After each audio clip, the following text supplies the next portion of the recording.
زندگی یہ نہیں ہے کسی کے لیے، زندگی ہے نبی کی،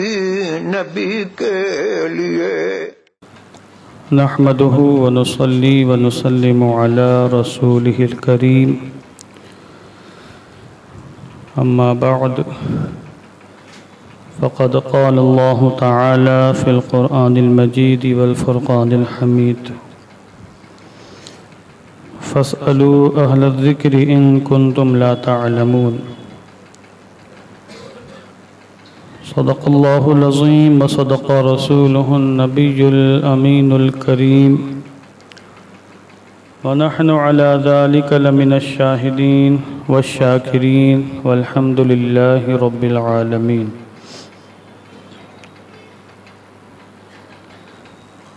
مولاي صل وسلم دائما أبدا على حبيبك خير الخلق كلهم، هو الحبيب الذي ترجى شفاعته لكل هول من الأهوال مقتحم، فهو الذي تم معناه وصورته ثم اصطفاه حبيبا بارئ النسم، منزه عن شريك في محاسنه فجوهر الحسن فيه غير منقسم، فاق النبيين في خلق وفي خلق ولم يدانوه في علم ولا كرم، يا رب بالمصطفى بلغ مقاصدنا واغفر لنا ما مضى يا واسع الكرم۔ آئیے دل لگا کر انتہائی عقیدت و احترام کے ساتھ اپنی اور ساری کائنات کے مرکز عقیدت حضور رحمت عالم جان عالم فخر بنی آدم سید الانبیاء والمرسلین رحمت للعالمین ارواحنا فداہ جناب محمد الرسول اللہ صلی اللہ تعالی علیہ وسلم کے مقدس بارگاہ میں درود و سلام کا ہدیہ محبت پیش فرما لیں۔ اللہم صلی علی سیدنا شفیعنا حبیبنا مولانا محمد مبارک وسلم، صلاۃ و سلاما علیک یا رسول اللہ صلی اللہ تعالی علیہ وسلم۔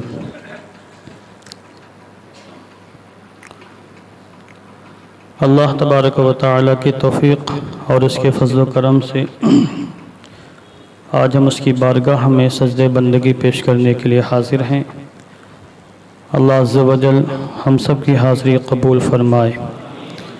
ہم سب کو نماز جمعہ کی برکتوں سے مالا مال فرمائے، اور ہم سب کو بار بار بالخصوص نماز پنجگانہ میں اپنی بارگاہ میں آنے کی توفیق عطا فرمائے۔ پچھلے ہفتے میں نے حضرت سیدنا امام مہدی رضی اللہ تبارک و تعالیٰ عنہ کے حوالے سے چند باتیں بیان کی، اور میں نے عرض کیا کہ آپ کا قرب قیامت دنیا میں آ کر امامت فرمانا، خلافت کے فرائض انجام دینا، اور آپ کی حکومت کا، خلافت کا قائم ہونا، یہ ایسی حدیثوں سے ثابت ہے جن میں شک کی کوئی گنجائش نہیں، احادیث متواترہ سے ثابت ہے۔ جس طرح سیدنا عیسیٰ ابن مریم علیہ السلام کا دنیا میں آنا ایسی روایتوں سے ثابت ہے جن میں شک کی گنجائش نہیں، اسی طرح حضرت امام مہدی کا دنیا میں تشریف آنا ثابت ہے۔ اور یہ میں نے عرض کیا تھا کہ آپ کا دنیا میں آنا یہ قیامت کی بڑی نشانیوں میں سے ہے، اور پیغمبر اعظم غیب داں رسول حضور رحمت عالم صلی اللہ علیہ وسلم نے تمام باتوں کو تفصیل کے ساتھ بیان فرمایا ہے، اور اس عنوان ٹاپک پر باقاعدہ ہمارے علماء نے کتابیں لکھی ہیں، ان حدیثوں کو جمع فرمایا ہے جو حدیثیں اس حوالے سے حدیث کی کتابوں کے اندر موجود تھیں۔ اور میں نے یہ بھی عرض کیا تھا پچھلے ہفتے کہ جس طرح حضرت امام مہدی رضی اللہ تعالیٰ عنہ کا تشریف لانا یہ قیامت کی بڑی نشانیوں میں سے ہے، یعنی آپ کا آنا یہ قیامت کی ایک نشانی ہے، اسی طرح حضرت امام مہدی کے لیے بھی رسول پاک نے کئی نشانیاں بیان فرمائی ہیں۔ یعنی آپ کی پہچان کیسے ہوگی، لوگ کیسے جانیں گے کہ آپ ہی امام مہدی ہیں؟ تو حضور رحمت عالم نے حضرت امام مہدی کے لیے علامتوں کو بیان فرمایا ہے کہ یہ علامتیں ان کی ہیں، اور ان علامتوں کے ذریعے سے ان کو پہچانا جائے گا، اور پھر کسی کے دل میں ذرہ برابر شبہ نہیں ہوگا۔ یہی وجہ ہے کہ اس وقت ایسے حالات ہوں گے کہ جس طرح شہد کی مکھیاں اپنی ملکہ کی جانب دوڑ کر بھاگتی ہیں، اس کی اطاعت کرتی ہیں، پیروی کرتی ہیں، جہاں وہ جاتی ہے شہد کی ساری مکھیاں اڑ کر ادھر چلی جاتی ہیں، اسی طرح اس زمانے کے حالات ہوں گے کہ وہ نشانیاں جب پوری ہو جائیں گی اور لوگ سمجھ جائیں گے کہ یہی امام برحق، امام عادل، امام مہدی ہیں، تو لوگ پھر ان کی اطاعت کریں گے، پیروی کریں گے، اور ان کی ہر حکم پر آمنا صدقنا کہتے ہوئے نظر آئیں گے۔ اور میں نے عرض کیا تھا کہ ان نشانیوں میں سے ایک نشانی یہ ہے کہ ان کا نام محمد ہوگا، ان کے والد کا نام عبداللہ ہوگا، ان کی والدہ کا نام آمنہ ہوگا، ان کی کنیت ابو القاسم ہوگی، اور وہ رسول پاک صلی اللہ علیہ وسلم کی سیرت پاک کا عظیم الشان نمونہ ہوں گے۔ اگرچہ ان کی صورت حضور کی صورت کی طرح نہ ہوگی،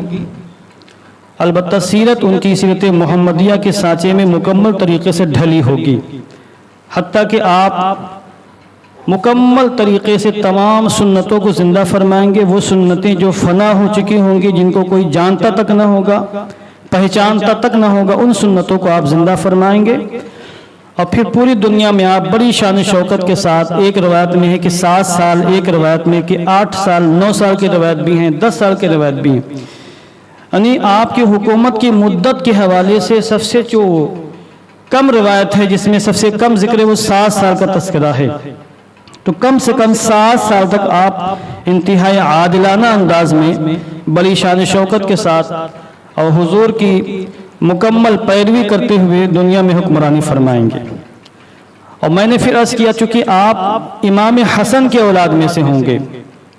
اور کثیر روایتیں اس بات کی نشاندہی کرتی ہیں کہ آپ امام حسن کے اولاد میں سے ہوں گے۔ اکثر روایتوں میں تو کہیں من عطرتی آیا ہے، کہیں من اہل بیتی آیا ہے، کہیں من آلی آیا، یہ حضور نے الفاظ استعمال فرمائے کہ میری اولاد میں سے ہوگا، کہیں من بنی فاطمہ کہ فاطمہ کے اولاد میں سے ہوگا مہدی۔ تو اس لیے لوگوں نے تھوڑا سا اس میں بالخصوص رافضیوں نے دھوکہ دینے کی کوشش کی ہے۔ میں نے جیسے اس سے پہلے عرض کیا، اکثر روایتوں میں یہ ہے کہ آپ امام حسن کے اولاد میں سے ہوں گے، اور یہ شاید میں نے پچھلے ہفتے بیان کیا تھا کہ نہیں بیان کیا تھا، آپ غوثیت کبریٰ کے مرتبے پر فائز ہوں گے، اور یہ ولایت کا بہت اونچا درجہ ہے، اس سے اونچا کوئی درجہ نہیں ہے۔ سیدی سرکار غوث اعظم شیخ عبد القادر جیلانی بغدادی رضی اللہ تبارک و تعالیٰ عنہ جو امام حسن کے اولاد میں سے ہیں، آپ کے والد امام حسن کے اولاد میں سے ہیں، آپ کی والدہ حضرت امام حسین کے اولاد میں سے ہیں، نجیب الطرفین حسن حسینی سادات میں سے آپ غوثیت کبریٰ کے مرتبے پر فائز ہیں۔ آپ سے پہلے امام حسن عسکری اس مقام پر فائز تھے۔ امام حسن عسکری کے بعد سے سرکار غوث اعظم کے بعد سے لے کر امام مہدی تک جتنے بھی اولیاء ہوں گے ان سب کے سردار حضرت سرکار غوث اعظم ہیں۔ غوثیت کبریٰ کا مقام اللہ نے آپ کو عطا فرمایا۔ پھر امام مہدی کو جب دنیا میں تشریف لائیں گے آپ کو یہ مقام ملے گا کہ آپ غوثیت کبریٰ کے مرتبے پر فائز ہوں گے۔ اور چونکہ انہوں نے اپنے ایک عقیدہ گڑھ لیا رافضیوں نے کہ حضرت امام حسن عسکری کے جو بیٹے محمد تھے یہی امام منتظر ہیں، یہی امام مہدی ہیں، یہ غار میں چھپے ہوئے۔ حالانکہ میں نے پچھلے ہفتے عرض کیا کہ 265 ہجری میں آپ کا وصال ہو چکا، آپ کی وراثت تقسیم ہو چکی، بچپن میں آپ کا انتقال ہو گیا، وہ کسی بھی لحاظ سے امام مہدی نہیں ہے۔ ان کا عقیدہ آج بھی ہے کہ وہ غار میں چھپے ہوئے ہیں اور صدیاں گزر گئی ہیں اور نہ جانے کب وہ نکلیں گے، صدیوں کے بعد نکلیں گے، جبکہ احادیث کریمہ میں یہ آیا ہے کہ اس وقت جب آپ مبعوث ہوں گے اور آپ کو لوگ پہچان لیں گے اور آپ کی حکومت قائم ہوگی تو 40 سال یا 41 سال آپ کی عمر پاک ہوگی، اور امام حسن عسکری کے بیٹے حضرت امام محمد کو، جن کا بچپن ہی میں انتقال ہو گیا، ان کو امام مہدی مانا جائے تو ان کی عمر تو ہزاروں سال کی پھر ہو جائے گی، صدیوں کی ان کی عمر ہو جائے گی۔ اور پھر وہ امام حسین کے اولاد میں سے تھے، امام محمد جن کا بچپن میں انتقال ہو گیا، اور ان کے بارے میں باقاعدہ صراحت کے ساتھ، پوری صاف گوئی کے ساتھ، جس میں کوئی شک نہیں ہے، روایتیں موجود ہیں کہ آپ امام حسن کے اولاد میں سے ہوں گے۔ تو اس لیے انہوں نے ان روایتوں کو توڑ مروڑ کر کے پیش کیا، جس کی تفصیل میں نے پچھلے ہفتے بیان کر دی ہے آپ حضرات کے روبرو۔ تو اس لیے آپ کا نام محمد ہے اور آپ حضرت امام حسن کے اولاد میں سے ہوں گے۔ بار روایتوں میں آیا ہے کہ امام مہدی امام حسین کے اولاد میں سے ہوں گے، یہ یاد رکھیے گا۔ بار روایتوں میں یہ آیا کہ آپ حضرت عباس کے اولاد میں سے ہوں گے، حضرت عباس حضور کے چچا ہیں، ان کے اولاد میں سے ہوں گے۔ الصواعق المحرقہ میں امام ابن حجر مکی نے اس مقام پر بہت تفصیل گفتگو فرمائی ہے، دلیلوں کے انبار لگا دی۔ انہوں نے فرمایا ہے کہ وہ تمام روایتیں جن میں یہ ہے کہ امام حسین کے اولاد میں سے ہوں گے یا حضرت عباس کے اولاد میں سے ہوں گے، وہ روایت ناقابل اعتبار ہے، واہیہ کا لفظ ہے، یعنی وہ ناقص ہے، ناقابل اعتبار ہے۔ صحیح ترین روایتیں، مستند روایتیں جن میں شک نہیں کیا جا سکتا، وہ وہی ہیں جن میں یہ تذکرہ موجود ہے کہ آپ امام حسن کے اولاد میں سے ہوں گے۔ البتہ بعض علماء نے اس مقام پر تطبیق دی ہے، اور یہ تھوڑا سا دل کو چھونے والی بات ہے، میرا بھی میلان اسی جانب ہے جو بعض علماء نے تطبیق دی ہے، کیونکہ کوشش یہ کی جائے کہ حدیثوں کا ایسا مفہوم بیان کیا جائے جس میں کسی حدیث کو رد نہ کرنا پڑے۔ حدیثوں کے درجات الگ الگ ہیں، تو بعض علماء نے فرمایا کہ اصل میں جن روایتوں میں یہ ہے کہ امام مہدی حضرت امام حسن کے اولاد میں سے ہوں گے، ان کا معنی یہ ہے کہ آپ کے جو باپ ہوں گے حضرت عبداللہ، یہ امام حسن کے اولاد میں سے ہوں گے، تو باپ کی جانب سے آپ حسنی ہو گئے۔ اور جن روایتوں میں یہ آیا ہے کہ آپ حسینی ہوں گے، حسین کی نسل سے ہوں گے، تو ان کا مفہوم یہ ہے کہ آپ کی جو والدہ ہوں گی حضرت آمنہ، یہ امام حسین کی نسل پاک سے ہوں گے، نجیب الطرفین ہو گئے، باپ کی جانب سے حسنی اور ماں کی جانب سے حسینی سادات میں سے ہوں گے آپ۔ پھر حضرت عباس کے اولاد والی جو روایت ہے ان کا کیا جواب ہوگا؟ تو ہمارے علماء فرماتے ہیں کہ اصل میں آپ کی نسل پاک میں بعض آپ کے نانیاں یا دادیاں یہ حضرت عباس کے اولاد میں سے ہوں گی، تو اس لحاظ سے آپ عباسی بھی ہیں، آپ حسنی بھی ہیں، آپ حسینی بھی ہیں۔ جیسے سرکار غوث اعظم حسنی حسینی بھی ہیں، یہ آپ کو پتا ہے، مگر آپ فاروقی بھی ہیں اور صدیقی بھی ہیں، عثمانی بھی ہیں، چونکہ آپ کی شجر پاک میں بعض نانیاں اور دادیاں حضرت فاروق اعظم کے اولاد میں سے ہیں، بعض حضرت عثمان غنی کے اولاد میں سے ہیں، ٹھیک نا؟ اس لحاظ سے بعض علماء نے جو فرمایا بالکل دل کو چھوتی ہوئی بات ہے، اس میں کسی حدیث کو رد کرنا لازم نہیں آ رہا ہے۔ اور اسی مقام پر حضرت امام ابن حجر مکی نے، دیکھیں علماء اور مجتہدین نے جو باتیں اپنی تحقیق کے انداز میں بیان فرمائی ہیں، وہ یوں ہی کوئی ہوائی باتیں نہیں ہوتی ہیں، ان کے پیچھے بڑی راز، بڑی حکمتیں ہوتی ہیں، بڑی راز کی باتیں ہوتی ہیں، اور وہ پوری زندگی کھپا کھپا کر حدیثوں کے سمندر میں غوطے لگا لگا کر موتیاں نکال کر ہمارے سامنے پیش کرتے ہیں۔ تو محنت تو انہوں نے کی، ہم تو بس موتیوں کی چمک سے چمک حاصل کر رہے ہیں اور برکتیں حاصل کر رہے ہیں۔ انہوں نے فرمایا اصل میں راز کی بات کیا کہ حضور نے یہ کیوں فرمایا کہ مہدی جو پوری دنیا پر حکمرانی کریں گے، پوری دنیا کو عدل و انصاف سے بھر دیں گے، ظالموں کا خاتمہ کریں گے، امن و امان کا دور ہوگا، اور آسمان سے خوب برسات ہوگی، زمین سے خوب سبزے اگیں گے، ہر قسم کے پھل فروٹ، ہر قسم کی سبزیاں وہ زمین سے اگیں گی، اور امن و امان کا عالم یہ ہوگا کہ زمین والے بھی خوش ہوں گے، آسمان والے بھی خوش ہوں گے، اور جانور بھی خوش ہوں گے۔ خوشی کا امان کا عالم یہ ہوگا کہ وہ جانور جو ایک دوسرے کے کٹر دشمن ہیں اور ایک دوسرے کو دیکھنا نہیں چاہتے، وہ جانور ایک ساتھ چلتے ہوئے نظر آئیں گے، بھیڑیاں اور بکریاں، شیر اور بکریاں ایک ساتھ چلتے، ایک ساتھ جو ہے گھومتے ہوئے اور تفریح کرتے نظر آئیں گے۔ اس طرح امن و امان کا عالم قائم ہوگا، پوری دنیا میں عدل و انصاف کا ایسا پیمانہ قائم ہوگا۔ راز کی بات کیا اس سلسلے میں حضرت امام ابن حجر مکی فرماتے راز یہ ہے کہ حضرت امام حسن نے چونکہ بہت بڑی قربانی پیش کی تھی۔ دیکھیں ہم لوگ کو اس کا احساس نہیں، مگر یہ جو منصب کی چاشنی ہوتی ہے، کرسی کی لذت، یہ سب کو نہیں ملتی، جو کرسی پر ہوتا اس کو ملتی ہے۔ کوئی کسی کے پاس بہت بڑا منصب ہو، اقتدار ہو، پاور ہو، مان لو وزیر اعظم ہو، وزیر اعلیٰ ہو، بھلے وہ نااہل ہو مگر چھوڑے گا نہیں، وہ نہیں ہم تو بیٹھیں گے کرسی پر، اس کو چھوڑ نہیں آؤں۔ یہ چھوٹی چھوٹی مسجدوں کی جو عہدے ہوتے ہیں، فلاں سیکریٹری صاحب، فلاں صدر صاحب، فلاں فلاں صاحب، فلاں فلاں صاحب، بھلے وہ مسجد میں جھانکنے نہ آتے ہوں، کام نہ کرتے ہوں، کسی کو کوئی حساب و کتاب نہ دیتے ہوں، کبھی کوئی حق نہ ادا کرتے ہوں، مگر ان سے کہا جائے بھائی آپ چھوڑے دوسروں کرنے دیں، کہ نہیں، ہمارے دادا صدر تھے، پردادا صدر تھے، ہم بھی صدر رہیں گے۔ کیوں؟ اس لیے کہ ان کو مزہ آتا ہے جو لوگ کہتے ہیں کہ صدر صاحب، سیکریٹری صاحب، خزانچی صاحب، اور جب دھلائی ہوگی قبر میں یا عالم آخرت میں اگر انہوں نے حق نہیں ادا کیا ہوگا تو پتہ چل جائے گا کہ منصب جو ہوتا ہے کتنا زہر آلود ہوتا ہے، تو منصب کو چھوڑنا بہت مشکل ہوتا ہے۔ مگر آپ قربان جائیں، حضرت امام حسن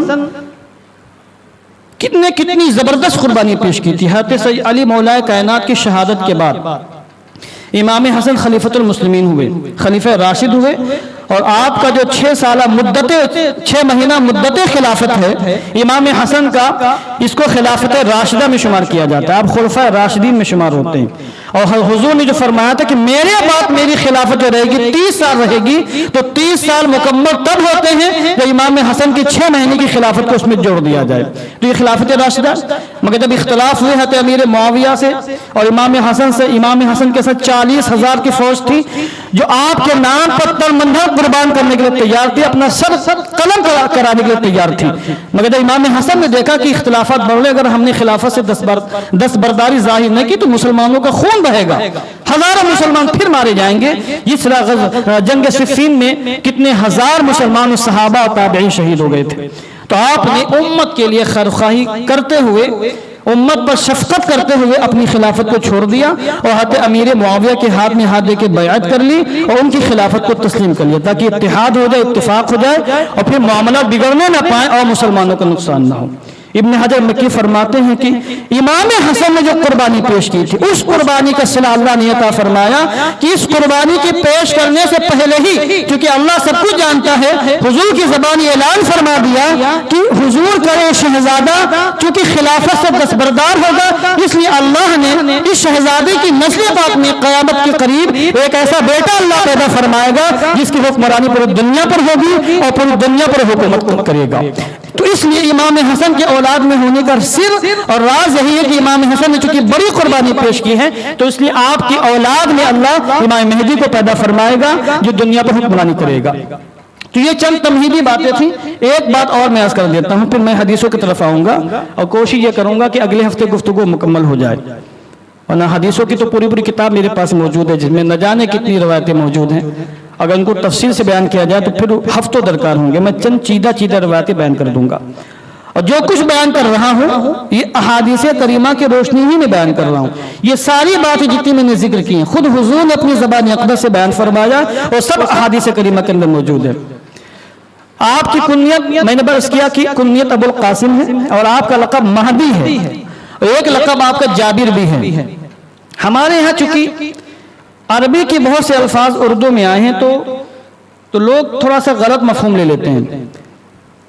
کہتے فلاں بہت ظالم و جابر ہے۔ جابر کا جو لفظ ظالم کے ساتھ استعمال کیا جاتا ہے، تو عام طور سے لوگ یہ سمجھتے ہیں کہ جابر کا معنی ظلم کرنے والا، زیادتی کرنے والا۔ نہیں، جابر کے کئی معانی ہیں۔ جابر کا معنی یہ ہے کہ دلوں کو بھر دینے والا، امن و امان سے، خوشیوں سے، مسرتوں سے اور ٹوٹے دلوں کا سہارا بننے والا، اور جن کو بد امنی حاصل تھی ان کو امن کی سوغات دینے والا، لوگوں کو خوشیوں کی سوغات دینے والا، ان کے رنج و غم کو دور کر دینے والا، یہ ہے جابر کا معنی۔ جبار جو اللہ کو کہا جاتا ہے، عبد الجبار نام ہوتا لوگوں کا کہ جبار کا بندہ، اور اللہ کے ایک صفت نام جبار بھی ہے۔ جبار کا معنی یہی ہے، دلوں کا سہارا بننے والا، دلوں کے رنج و غم کو مٹا دینے والا، ٹوٹے ہوئے دلوں کا سہارا بننے والا۔ کیونکہ جب انسان انتہائی مجبور پریشان حال ہو جاتا ہے اور کہیں سے کوئی اس کا فریادی نہیں ہوتا جو اس کی فریاد کو سنے، اور اس کو ایسا لگتا ہے کہ اب میری مدد کرنے والا کوئی نہیں ہے، تو پھر تنہائی میں آ کر اپنے رب کو پکارتا ہے اور اپنے رب کی بارگاہ میں فریاد پیش کرتا ہے۔ تو حضرت امام مہدی کا ایک لقب جابر بھی ہے، کیونکہ امام مہدی جس زمانے میں آئیں گے عالمی جنگ ہوگی۔ روایتوں میں آیا ہے جس کو الملحمۃ الکبریٰ کے نام سے تعبیر کیا گیا ہے، ایسی خطرناک جنگ ہوگی کہ اس سے پہلے نہ کبھی جنگ ہوئی تھی نہ اس کے بعد ویسی جنگ کبھی ہوگی۔